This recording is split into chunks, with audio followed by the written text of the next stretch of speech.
What's up, guys? If you want to know what I think it takes for someone to achieve GOAT status, greatest of all time status, your Brady's, your Jordans, your LeBrons, what it takes to reach that status, watch this 25-minute video. I posted it up today. It's Easter Sunday. It is something I just want to give you guys to get off my chest, and I hope that you grab some value from it. And again, it's absolutely free. All I ask for you to do is subscribe to this channel and also subscribe to the CWG podcast and hit up my LinkedIn and go follow me over there for all my business information. See you guys. What's up, LinkedIn? What's up, guys? Let's do a little quick sit down here on Easter Sunday. First of all, happy Easter. I hope you're enjoying your time with your friends and your family and having a good old time today and are ready to get back after it tomorrow. But the message I want to bring to you real quick, a very simple message after watching several episodes of The Man in the Arena finally. What does it take to be considered the GOAT? Right? We hear this term in sports, we hear this term, we're starting to see it cross over into politics, cross over into just like mainstream media, and also just kind of cross over into the business world now with influencers having social media accounts to be able to garner attention, impressions, likes, views, followers. Business is starting to also become a sport, right? Because everyone can see it. There's a scoreboard out there. How many followers do you have? What's your net worth? How many tweets do you get? How many retweets? How many Instagrams? How many LinkedIn? How many YouTube views? All these different things, right? Kind of give us a scoreboard on just a social score, right? I don't know if anybody's Black Mirror fans on Netflix. Those are some really awesome shows as well, but it kind of lets you know like where the future's heading, where we're going, what the plan is or whatnot. So anyways, over the weekend, I've been thinking a lot about what is a GOAT, right? Not the animal. I'm talking about the greatest of all time. Obviously I believe I'm not sure, but the phrase probably started, as far as I understand it, is when Muhammad Ali declared that, he was the greatest of all time. I'm the greatest. And he pretty much became the greatest of all time, the original people's champ, right? And then we've kind of titled people the greatest of all time since that. A few that come to mind with me: Michael Jordan. This right here, it's a 2002 finest Michael Jordan. This is one of his last cards. This is when he's playing for the Wizards. I just picked this one up. If you look over my shoulder right here, that case, I believe has 36 cards in it, maybe a little bit more. I think it has 36 cards in it. And it started out being just slabs. Any cards that I had was slabs, and then the collection grew. So now it's refocused, and pretty much everything that's going into that case is GOAT-worthy players. Hall of Fame-worthy players, but GOAT-worthy players. So Michael Jordan, Tom Brady, LeBron. Then it kind of opens up for debate. Which sports are we looking at? So let's talk about some other GOATs while we have you here. And I'd love to hear who you think your GOATs are in the comments. So please play along, because I think this would be really fun. Kobe Bryant's definitely up there for a lot of people as being one of the GOATs. I'd say you got to put Bill Russell up there in basketball as being one of the GOATs. Wilt Chamberlain could go up there in basketball as being one of the GOATs. You got Magic Johnson, Larry Bird. You got all these great players that could, they have their case that they could be the greatest of all time. But, ultimately, the debate's going to come down to MJ, LeBron. Obviously, LeBron's still playing. MJ's career is, all we can do is just look at it. And a lot of people just pull the positives and don't look at the negatives. When you got to look at the whole grand scheme of things, I'm a 91 baby, so I was a kid when I was watching Jordan. I didn't really get to appreciate what he was doing. And now, as I get to appreciate someone that is doing similar things to what he did, I find myself leaning in the other direction of the OG and Michael Jordan. So I don't know. You never know who's going to be the best. If I had to put just a stamp on it, I'm going Michael Jordan. I think he's a tougher player. I think he played a harder time to play in basketball. I think that if he plays as many seasons as LeBron, he probably also has, similar stats, if not better, in some categories, if not worse than others. A stat that came up today that I never really noticed was the amount of times that MJ played an entire 82 game season. I believe it's 2 times more than any other Hall of Famer that's only kind of that top 10 list. So that's really impressive. LeBron's only done it once. So that's very impressive. The fact that he hasn't lost in the finals, his points per game, that's crazy, right? So, but what makes him the GOAT? He's gonna have similar characteristics than the next guy. So in football, obviously the GOAT is Tom Brady, and he's still playing. So he's kind of in that category with LeBron in a sense. Now they're competing with each other just to see who the greatest of all time is between each other. I think that one of the stories is that I thought it was LeBron texted Tom and was like, "Hey man, we're still some of the best at what we do at our age, still doing the thing. We're just competing with each other now." And Brady's like, "Well, I'm back. You know, we just got to unretire, and here he comes." So, but the amount of championships, with it being, is it 7? I'm pretty sure it's 7 with Tom Brady, and playing in 10. I mean, having a 70% win percentage in the Super Bowl is mind-boggling, considering you've been to 10 and most people have never even played in the NFL that played football. It's crazy, man. And he's almost 45 years old and he's still playing at a extremely high level. How do you do that? How do you put yourself in that category of being a GOAT? And then we could go over to baseball, but I consider a lot of those GOATs probably being older players, original players. Kind of hard to compare them to guys currently with the current game and how good everyone is now. But I mean, Babe Ruth, Mickey Mantle. I mean, the list goes on and on as far as that goes with that. So, but what makes? Sorry, I got distracted. I'm here in the office by myself and heard some sounds go off and spooked me a little bit. So, anyways, but what takes, GOAT status? Let's just stick with these two. Let's just stick with Tom Brady, who I think we can all agree is one of the 3 GOATs in the NFL, and Michael Jordan, who I also think we can all agree is one of the 3 GOATs in the NFL. So let's stick to those 2 because those are 2 of my favorites. What makes becoming the GOAT? Well, obviously it takes work ethic, right? You got to have a strong work ethic to become the GOAT. There has to be some type of a underlying drive to prove someone wrong, to prove yourself right, or to get revenge on someone that maybe told you that you couldn't do something. I can pull from a story for myself. Coming up in high school, I wasn't heavily recruited. I was a good player for my area, but I wasn't heavily recruited. It was a size thing, it was a speed thing, it was a flexibility thing. I just didn't pop out on film like other players did. Now, there was a team that came by and recruited me in person. They came to our weight room at Eastridge High School, and the school's Austin Peay University. So their slogan is "Let's go P," right? Austin Peay University. So they came and saw me. I don't even remember who the coach was. It might have been a defensive coordinator. It might have been a recruiting coordinator. But looking back on it, might have been just one of the up and coming guys. I don't know. But he comes to our school. And the feedback that he gives my coach is, after looking at me in the weight room, is that I don't see him being a Division I linebacker. I don't see him having the size on film. He's not too fast. We just don't see anything being there with him, really, anything special to offer him. No offer. I didn't have any offers really, other than 2 walk-on opportunities, one with Western Kentucky and one with Vanderbilt. That was the directions I was about to start leaning, even though my goal was to get a scholarship so I could sign on signing day. Coach Russ Huseman, defensive coordinator at Richmond, who just won a national championship, becomes the head coach at UTC. A few weeks later, here I am. I'm signing now with the University of Tennessee, Chattanooga. I'm home. I'm in Chattanooga. I'm where my sister went, go Mocs.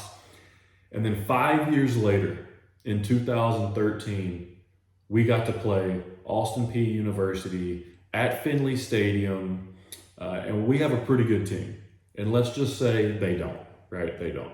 Now, at this point in my career, I'm going on to my 4th year starting. I'm going out there as a captain, a 4-year starting linebacker. I've been banged up, not playing at the highest level, but out there still with my team, trying to ball as much as possible. Austin Peay, we're already up on them like 21-0, something like that. We're about to go into halftime. They throw a ball. It gets tipped up in the air. Well, guess who catches the ball? Yours truly. The guy that shouldn't be on the field. The guy that wasn't big enough, fast enough, didn't jump off the page enough to be a linebacker at the Division I level catches the ball. Oh no, now what happens? Let's just go score. Couple broken tackles, couple jukes. We're in the end zone, pick six. Probably out of everything that happened to me in college, everything that was awesome, we won championship, being like a captain, win a Warrior Award, broken necks, all these different memories of college. That one really sticks out because that guy came to my school in high school, told my coach that I didn't have it. And then 5 years later, to be able to just pretty much prove that one person wrong, even if that one person had no clue what was happening, that's completely fine with me. It was for me at that point. We got to prove that person wrong. So I don't know. It's funny to me. I think that's one of the really cool stories as far as like getting revenge and having that work ethic after someone told me that I can't do something. So that's one aspect of GOAT status, right? But these guys right here have it on a completely different level. Like the GOAT status that they have is nowhere near, getting told no by Austin Peay going to UTC, beating them 5 years later by getting a pick six, and that's your moment, right? No, these guys, Tom Brady, didn't even get to hardly start until his last couple seasons with Michigan. Couldn't even really get a clear, deciding first string job. Got drafted in the 5th round. One of the 5th or 6th quarterback taken in the draft. Michael Jordan cut several times in high school, or was it middle school, high school, from his basketball team. But freshman year, I believe, maybe even sophomore year. I don't know what it was. The story's there. You can go read it. Everybody knows it. But the end of the story is don't give up. Come back. Don't get upset and go to a different school to where you can play. Go to another team where you think you can play. Use that. Oh, you don't think I'm good enough? Well, while all your boys are playing ball this year, all I'm going to do is shooting shots, right? I'm going to be improving my game. So that's something Jordan did, and he took that drive with him to the next level, into college where he balled. And then he's not the number one guy coming out again. So then he goes into the NBA and he balls. And he's obviously one of the greatest competitors, one of the greatest athletes of our time, of all time. That's why he's considered one of the greatest of all time. Same thing with Tom Brady. Goes to the Patriots, sitting behind Drew Bledsoe. Drew Bledsoe just signed a crazy deal, one of the top deals ever for a quarterback at that time. So they know he's the franchise, he's there for the next 10 years. Gets hurt. Tom Brady goes in. Balls, opportunities there. It's his opportunity. Why would he already thinking, why am I not starting over this guy? I'm better than this guy. So when the time comes, I'm going to take that guy's spot. Boom, time comes. Balling. Super Bowl. Now, 20-something years later, 7 Super Bowls. Coming out of retirement to play again. This is what the guy looks like right now at 45. He looks better at 45 than he did when he got drafted.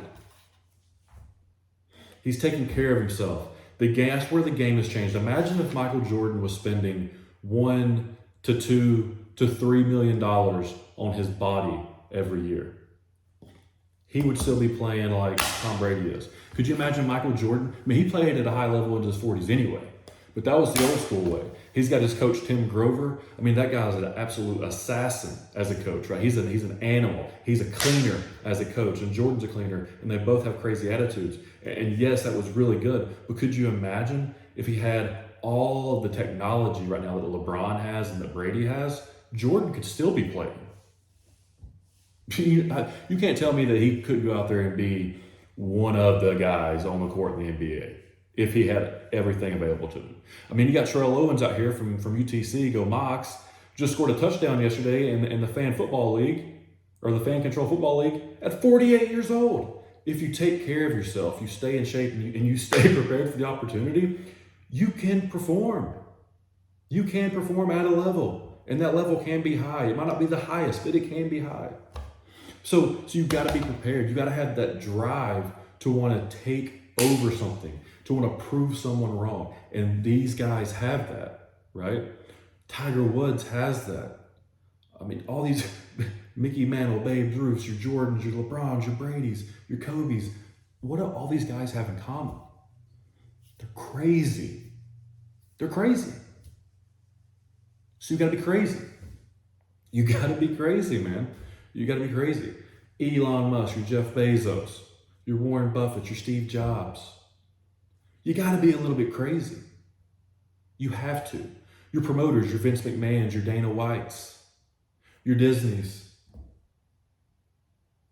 You got to be crazy. You've got to be seen as a little bit crazy. Your politicians, Trump, Obama, the Clintons, the Bushes. You got to be a little crazy. You got to stand out. You got to be a little crazy. You got to have a stance, right? Got to have a stance. So another thing that the greatest of all time are going to do is they're going to practice more, prepare more, study more, and put in more work than anybody else on the field. They are going to be prepared. There's naturally gifted athletes who can be Hall of Famers because they can just show up and be genetically better than everybody, have the instinctual ability to be better than everybody. But then there's a difference. Then there's when that genetic code doesn't meet the road and you got to put in a little work behind it as well. That's your Tom Brady. That's your Jordans. Because yes, they're really good, but they're not as superior as everyone. But what they can do is they can put in the work.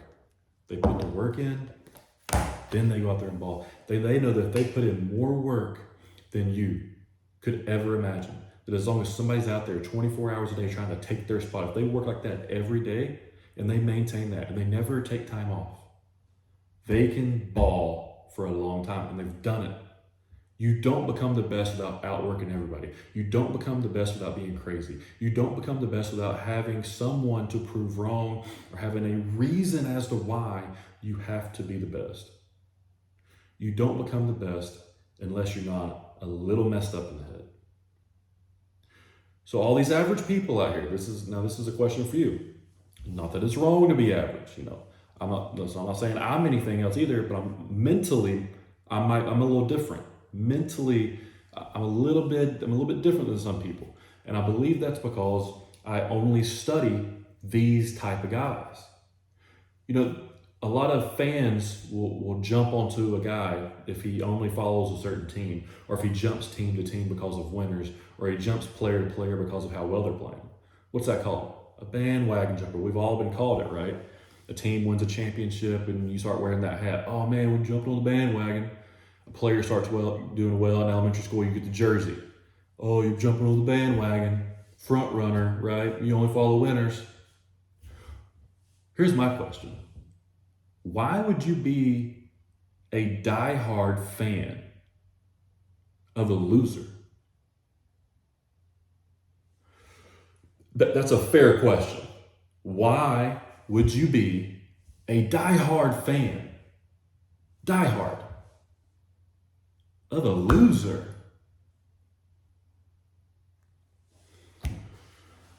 So I don't get upset with people that jump team to team, that follow player to player, because that's what I do.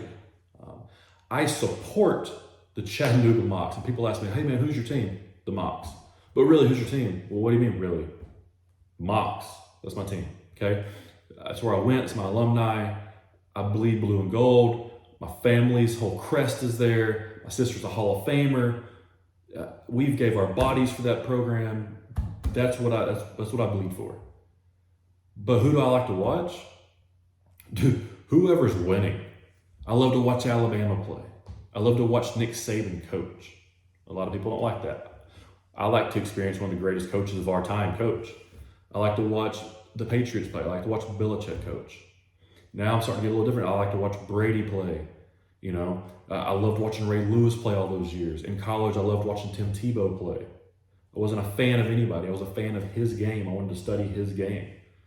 I'm going back and you watch Jordan games. You watch LeBron James. Kobe games. We got YouTube now. You can literally go back and watch old full games, just like they were broadcasted on TV back in the day, Michael Jordan games. Go back and watch them. They're awesome, man. Don't just watch the highlights. Watch him compete. Watch him play. Sweet. But yeah, other than that's kind of what I do. I loved watching Ben Wallace play basketball. I love watching old Magic Johnson stuff in basketball. I love going back and watching baseball. I love watching, legendary, motivating, inspiring true stories about sports in movies. And I like going to study their careers for real. I love that 61 movie with Mickey Mantle and Roger Maris. I love that story. I love the story of Mark McGuire and Sammy Sosa. I love the story of Barry Bonds. I love the story of Alex Rodriguez. I love the story of Ken Griffey Jr. I love the story of Derek Jeter. But these guys are incredible, man. And we got to witness them play. And then you have these two guys that stand out. Those guys are great, but these two guys stand out. Now, all these guys have similar characteristics, but these guys, man, something about these guys. So how can you install that into your business? How can you install that into your everyday life and to turn yourself into the GOAT? So don't look at it as you got to be the greatest of all time from every person that ever walked on this planet. Just remove that. That's setting the standard a little high. Listen, if you need a little motivation from me and something to get a little revengeful about, I don't think that you, if you're listening to this video, can be the most successful, best, greatest of all time human to walk the planet. So let's back that off. But what can you be? So first of all, let's look at you. Can you be the greatest you of all time moving forward? Simple question. Can you be the greatest you of all time moving forward? So that's question number one. Question number two. Can you be the greatest of all time in your family? Okay. Question number three. Can you be the greatest of all time amongst your peers and your coworkers? All right, now we're getting somewhere. Now, can you be the greatest of all time in your city? Can you be the greatest of all time in your career path, in your industry? If you can get there, if you can get to that point, I think that you've accomplished a lot. And then we can talk about, can you be the greatest of all time in our country? Because once you've done all those things, to a certain degree, you should have a following, a brand, a backing, a presence, a charisma, an aura about you at that point that you should probably be running for president. If I had to guess. If you're the greatest version of you, the greatest version of your family, the greatest version of all your peers and coworkers, the greatest version in your city, the greatest version in your industry, the greatest version in your state.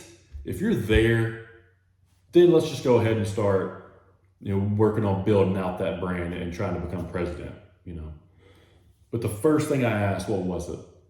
Can you be the greatest version of yourself of all time starting right now?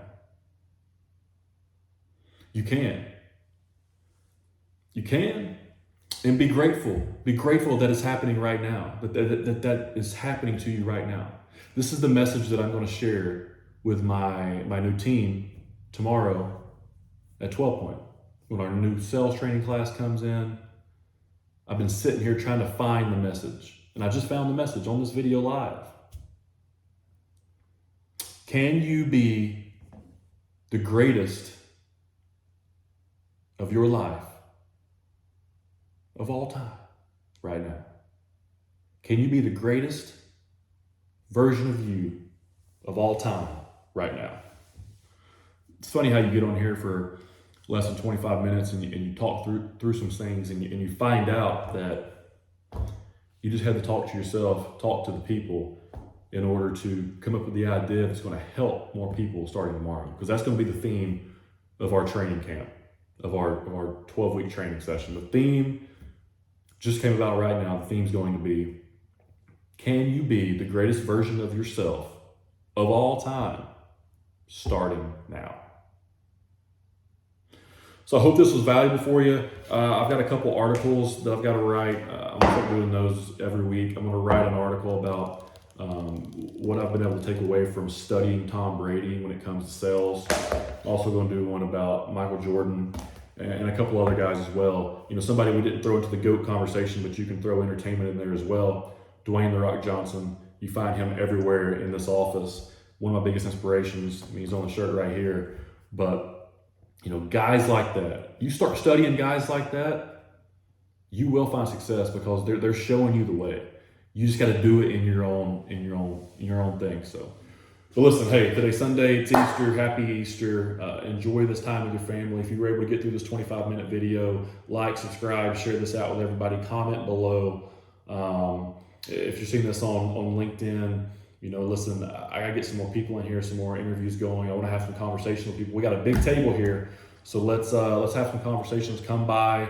Would love to show you our training room, show you our space. That's an offer out to anyone in the logistics space in Chattanooga or out of state. If you want to come by, you want to chat it up, you want to see me, just hit me up. We can schedule something, you know, 10, 15, 20, 30 minutes, maybe an hour, whatever we got. We can get you in here and we can get you showed around and let you introduce yourself to 12 Point. We can introduce ourselves to you. So with that being said, enjoy the rest of your day. I'm going to get out of here. I got to go work out and get home to the little man so he can open up that Easter basket that I laid out that I'm jacked up for him to open.